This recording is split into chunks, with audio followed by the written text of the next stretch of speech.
The ballroom glittered with chandeliers and camera flashes. My sister stood on the stage, wrapped in gold, the princess of the night. My parents beamed, announcing to hundreds of guests, "We spent $230,000 to make her dream wedding come true." Applause roared. Champagne poured. And I just stood there, at the edge of it all, holding my phone, reading the hospital's message again. "Your son's surgery estimate, $85,000.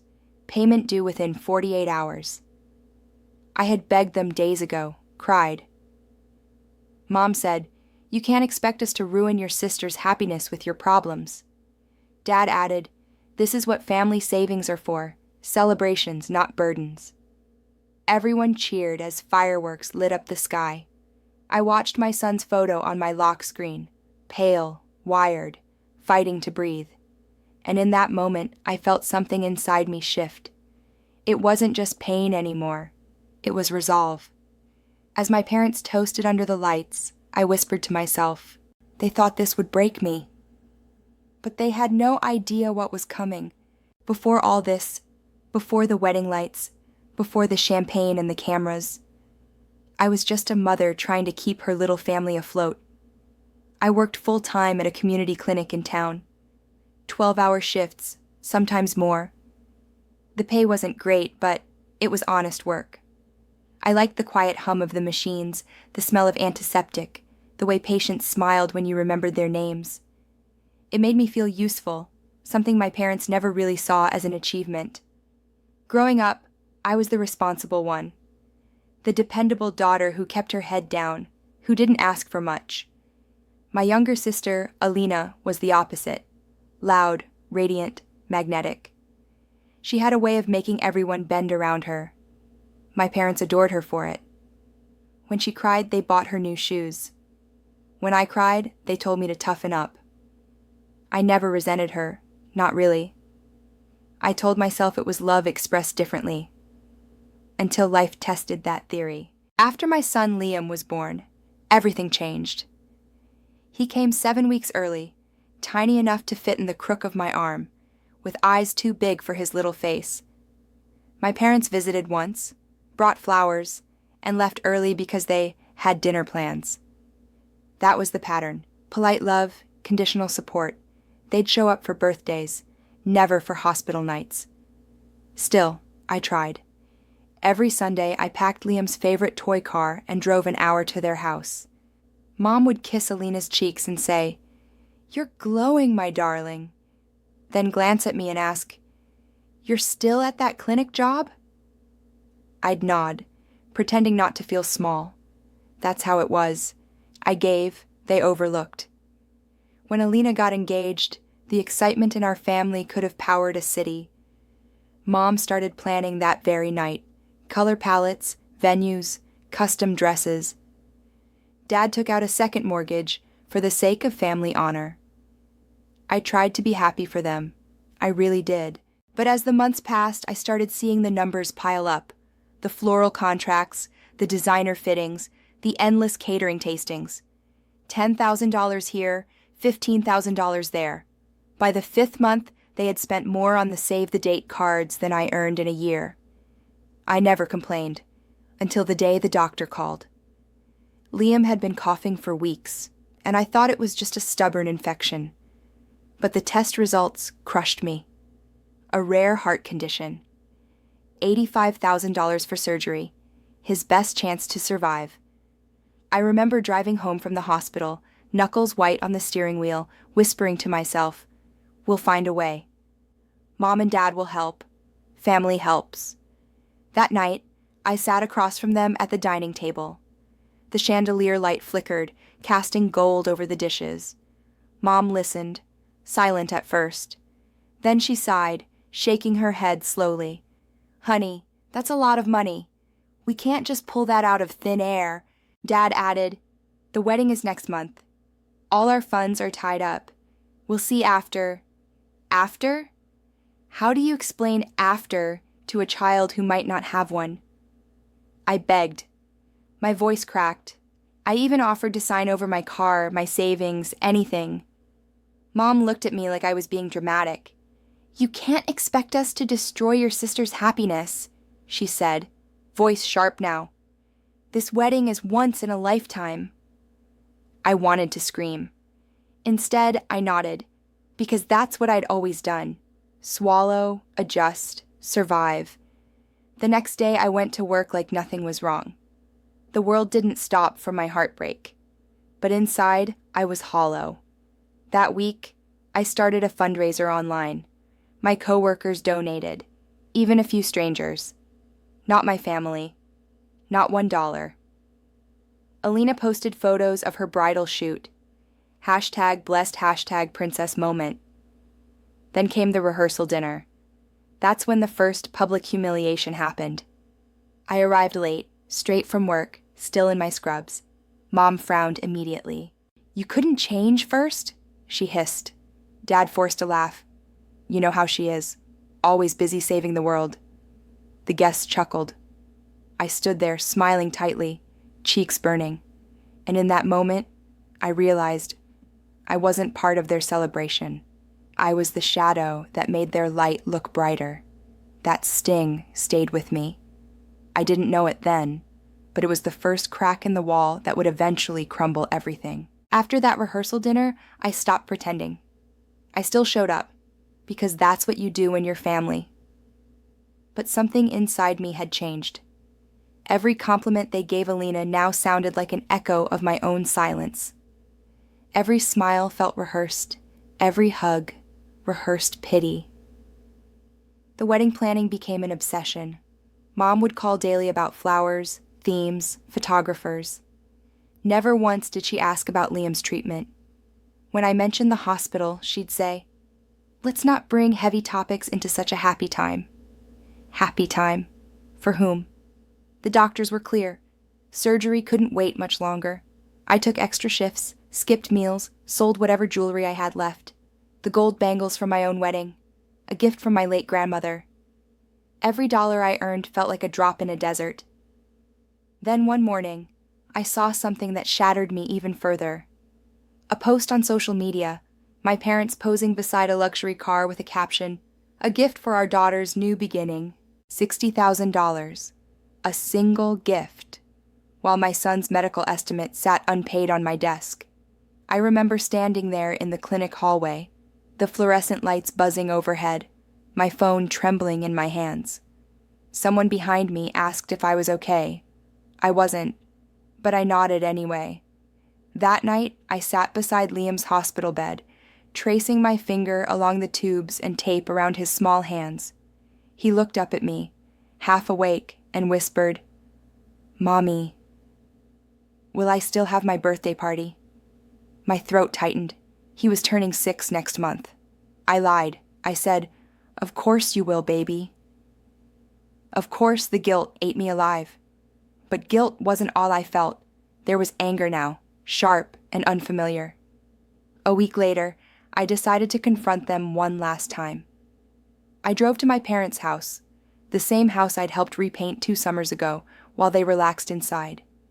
When I walked in, Mom and Alina were arguing about the wedding cake design. I didn't wait for an opening. I just said it. "Liam's surgery is scheduled. I need $85,000. If I don't pay soon, they'll postpone it." Mom froze. Dad looked away. Then, after a long silence, Alina spoke first. "You're ruining the vibe. Seriously. Can't you handle your own kid? You chose to be a single mom?" I stared at her, the sister I'd once rocked to sleep, whose college tuition I'd quietly helped cover. She smiled, lips curling, and said, "This is my time, not yours." That was the moment something inside me snapped. I walked out before they could say another word. It was raining. Hard, loud, relentless. By the time I reached the car, I could barely see through the tears or the storm. That night, I couldn't sleep. Every sound in the apartment felt amplified. The hum of the fridge, the ticking clock, Liam's soft breathing through the baby monitor. I sat on the floor beside his bed and made a decision. If family could turn their backs, then strangers would become my family. The next morning, I went public with our story. I posted everything: The hospital bills, the diagnosis, the lack of support. I didn't name names. I just wrote, "Sometimes help comes from where you least expect it." The post spread quickly. Within hours, people began messaging me. Friends from high school, old coworkers, even a woman I'd once helped at the clinic. Donations trickled in. And then came her, a woman named Grace, a nurse from another state, who said she'd been through something similar with her own child. She offered guidance, resources, even contacts for financial grants. We talked for hours that night. When I hung up, for the first time in weeks, I didn't feel completely alone. The next morning, I saw my mother's missed calls, 10 of them. When I finally answered, her voice was sharp, cold. "What did you post online?" "People are calling us, asking questions." "Delete it immediately," I told her no. She went silent for a moment, then hissed, "You're embarrassing this family." I replied quietly, "You did that yourselves." Then I hung up. That was the first time in my life I didn't apologize to her, and the first time I truly realized I wasn't just fighting for my son's life, I was fighting to reclaim mine. Cliffhanger. End of batch 3. That was the first time someone reminded me I wasn't alone. But I didn't know then. The real war was only beginning. It didn't take long for my parents to strike back. They had always been careful with their image. A respectable couple, active in church, the kind of people who threw charity dinners and smiled in every photo. And now, that image was cracking. By the end of the week, whispers spread through the community. "Did you hear? She's airing family business online. They say she's using her sick child for sympathy." I knew exactly where it was coming from. My mother's social circle, polished women with diamond bangles and poisonous smiles. The next Sunday, I went to visit Liam at the children's ward. When I got there, the nurse pulled me aside. "Your father was here earlier," she said softly. "He asked for the billing details, said he was the financial guardian." My heart stopped. That wasn't true. Everything was under my name. They were trying to take control. That night, I found out they'd contacted the hospital administration directly, claiming I was emotionally unstable and that they should oversee the medical funds. They even showed screenshots, carefully edited, making it seem like I'd misused the donations. When the hospital called to verify the claims, I felt the room spin. They weren't just sabotaging me. They were trying to erase me. I called my mother, voice shaking. "Why are you doing this?" Her tone was icy calm. "You need supervision, dear. You're making emotional decisions. We're just protecting Liam's interests, protecting him from me." I hung up before she could say more, but I couldn't stop trembling. Every instinct in me screamed that I was losing ground.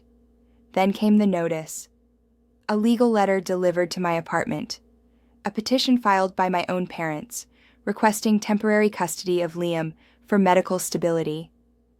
They claimed I was unfit because of mental exhaustion and financial irresponsibility. I dropped the letter on the floor and just laughed. It wasn't a happy laugh. It was the sound of something breaking for the last time. For 2 days, I barely slept. My lawyer, a public defender named Callan, kind but blunt, told me to start collecting proof. "They're going to fight dirty," he said. "You need to be smarter." That's when I remembered the piggy bank. A small blue ceramic one, Liam's favorite. It wasn't just a toy. I had been using it to store every receipt, every note, every piece of proof. Hospital statements, screenshots of our messages, the dates they refused to help, everything. Piece by piece, I built a wall of truth. Grace, the nurse who'd become my ally, helped me organize it all. She even connected me with a journalist who specialized in medical injustice stories. At first, I hesitated. I didn't want to turn this into a spectacle. But when my parents accused me of being unstable, something in me hardened. I agreed. The article dropped a week later. Title: Mother Battles for Son's Life as Family Prioritizes Lavish Wedding Over Surgery. Within hours, it went viral. Messages poured in. Support, empathy, donations, outrage. And somewhere in the comments, someone wrote, "To the mother reading this, you're not alone. Keep fighting." That line stayed with me. It was everything I needed to hear. When the story reached my parents, chaos erupted. Dad called furious. "You've humiliated us. Do you have any idea what you've done?" I answered quietly, "Yes." I told the truth. There was silence on the line, then a single word: ungrateful. But I didn't feel ungrateful. For the first time, I felt powerful. The following week, I stood in court. The fluorescent lights hummed overhead, the air thick with tension. My parents sat across from me, Mom with her pearls, Dad gripping the armrest like he could control the narrative by force. The judge asked simple questions. Who's been the primary caregiver? Who's responsible for the medical bills? My lawyer handed over the folder, the piggy bank's worth of proof. The judge flipped through it, page after page, then looked up at my parents. "Why did you not assist with your grandson's surgery when you clearly had the means to?" Mom stammered something about timing, but her voice faltered. Dad tried to interrupt, but the judge raised a hand. This court sees no reason to question the mother's competence. Petition denied. Just like that, the balance shifted. I didn't smile. I didn't celebrate. I just looked at them. The two people who taught me that love was conditional, and said quietly, "You thought you still had control. You didn't." But the war wasn't over, because when power slips from the hands of the proud, they don't let go. They strike harder. Cliffhanger, end of batch 4. I had won the battle in court, but I didn't know yet how far they'd go to win the war. Winning in court didn't feel like victory. It felt like survival. I still had Liam's surgery to plan, the bills to cover, and a heart to protect, both his and mine. But deep down, I knew my parents weren't finished. They'd built their lives on reputation, and I had cracked their perfect mirror. 2 days after the court hearing, a message popped up on my phone. "You've changed, Maya. Your parents don't deserve this humiliation." It was from my cousin, Sarah, the same cousin who once called me her role model. Within hours, more messages followed. Aunts, uncles, neighbors, all repeating the same story. That I'd fabricated the surgery costs. That I'd used Liam's illness to gain sympathy. That I was mentally unstable. The smear campaign had begun. I didn't even have to ask where it started. My parents had always been experts at twisting reality, turning cruelty into concern, control into care. They hosted a small gathering at their house that weekend, calling it a family meeting. I wasn't invited, but someone who attended sent me a photo. My parents standing in front of the guests, crying crocodile tears. The caption under the photo read, "We raised her with love." We don't know what went wrong. I almost deleted it. But then I saved it instead. Evidence of image over integrity.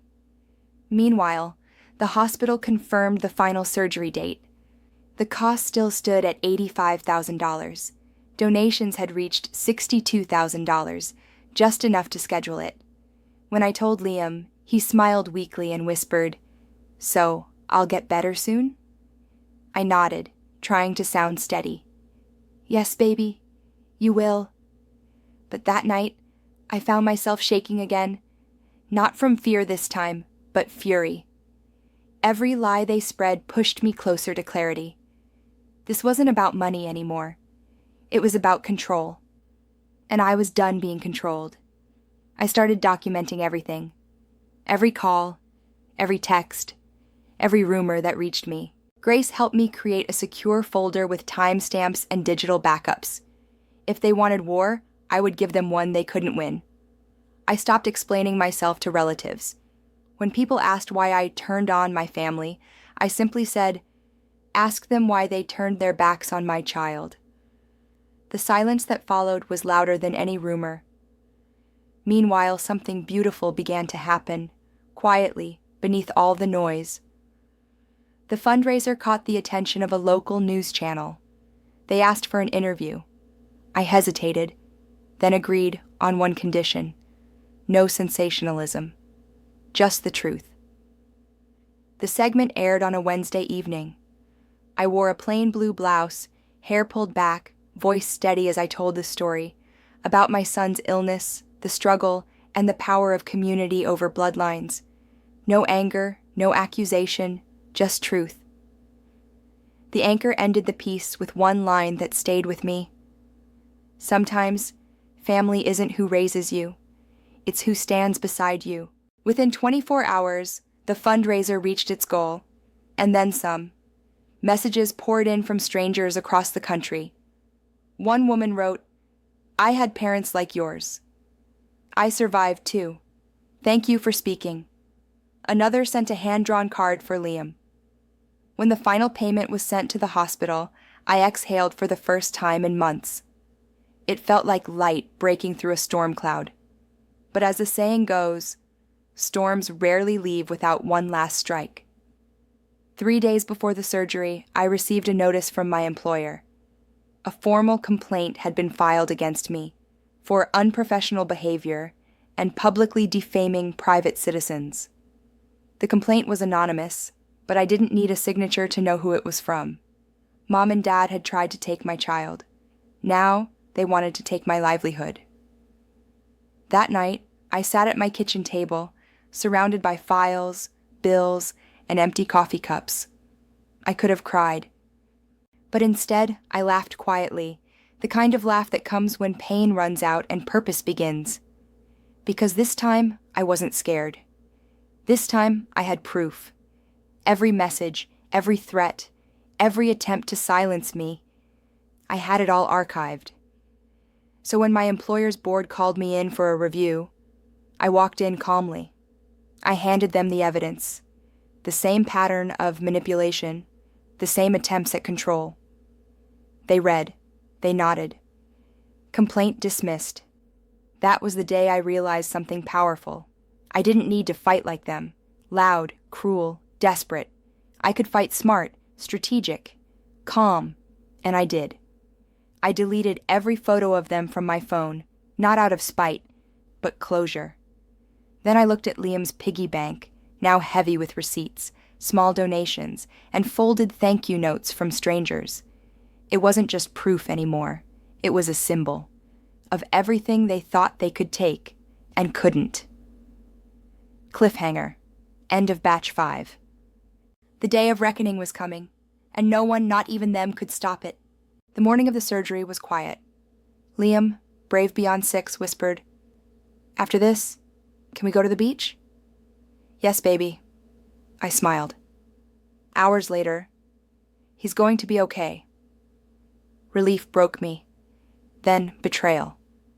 My parents posted online, claiming they'd paid for the surgery. "Family is everything," they wrote. Even now, they stole what wasn't theirs. 2 weeks later, Alina's grand anniversary. I wasn't invited, but I went. I placed Liam's cracked blue piggy bank on the table. This holds every lie turned into proof. Strangers, not family, saved my son. Gasps. Silence. "You made us look like monsters." "You did that yourselves." Outside, freedom. Liam's photo. "Tell mommy she's my hero." Love didn't hurt. It healed. Cliffhanger. Peace isn't found after the storm. It's built from its wreckage. 2 weeks after that night, my parents went silent. No apology. No explanation. Just quiet. The kind that finally felt like peace. Their perfect image cracked. Even Alina posted, "Some people can't stand others' happiness." I didn't reply. Karma already had. I built something smaller. Sunlight, laughter, Liam's tiny footsteps. When the hospital called about extra donations, I said, "Give it to another child." Months later, a letter came. For Liam's future. "I'm sorry." My father's handwriting. I didn't cash it. At the beach, Liam asked, Do we still have a family? Yes, I smiled, just smaller and stronger. Have you ever been betrayed by those meant to protect you? Sometimes walking away isn't weakness, it's wisdom. Peace costs more than love, and saving yourself is courage. Your worth isn't given, it's claimed.